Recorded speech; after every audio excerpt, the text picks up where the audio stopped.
Il y a des semaines, les enseignants, les syndicats des enseignants étaient en Mbouela pour parler des nouveaux accords entre le gouvernement congolais et les enseignants.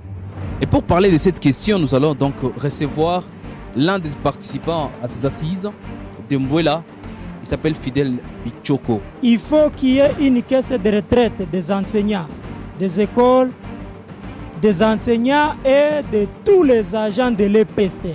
Il y aura une caisse de retraite des enseignants qui sera aussi opérationnelle à partir du mois d'avril.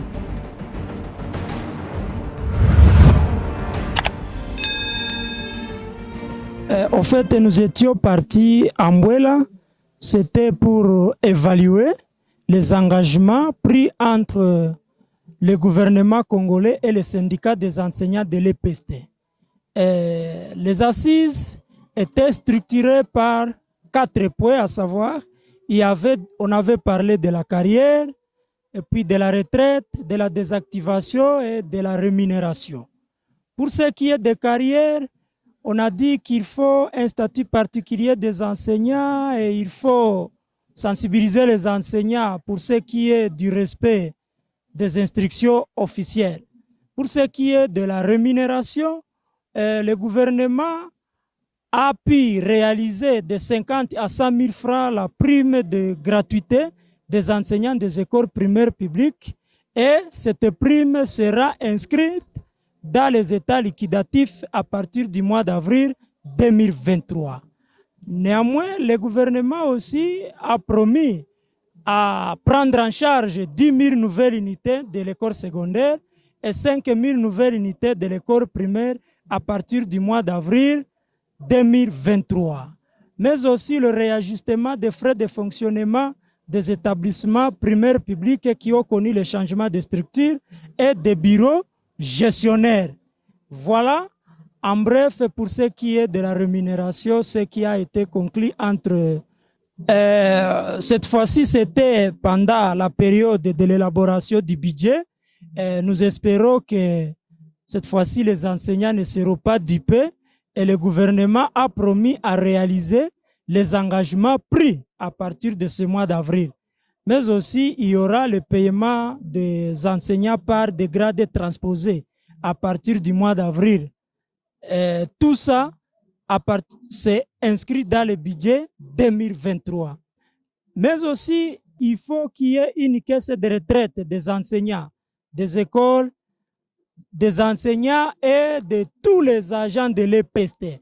Il y aura une caisse de retraite des enseignants qui sera aussi opérationnelle à partir du mois d'avril. Et la retenue sera à la source. On va commencer à retenir à la source sur le salaire de l'enseignant quelque chose pour la préparation de sa retraite à partir aussi du mois d'avril. Et nous attendons de notre part, du bas syndical, nous avons rassuré au gouvernement le respect du calendrier scolaire 2022 et 2023. Donc, nous avions rassuré au gouvernement que l'année sera clôturée en paix. Il n'y aura pas encore de troubles dans cette année scolaire. C'est ça le seul engagement que le bas syndical avait pris lorsque nous étions en Mbouela Lodge. Ce qu'on n'a pas réussi à gagner, c'est les paliers. Le deuxième et le troisième palier. Le gouvernement, vu l'enveloppe qui était disponible, on nous a donné 41 milliards le mois et dans ces 41 milliards, c'est dans cette enveloppe qu'on a partagé la prime de gratuité des enseignants des écoles primaires publiques. On a pris une autre partie, on va affecter pour les 10 000 nouvelles unités des écoles secondaires et 5 000 les inspecteurs qui n'ont pas payé et les enseignants qui ont remplacé les retraités. C'est ça. Alors, pour les paliers, le gouvernement n'a pas encore réalisé. Ça reste encore un besoin et une réclamation quotidienne pour que le gouvernement puisse payer les deuxième et troisième paliers. Mais pour ce qui est de cette année, vraiment, le gouvernement, les paliers n'est pas disponible pour avril 2023.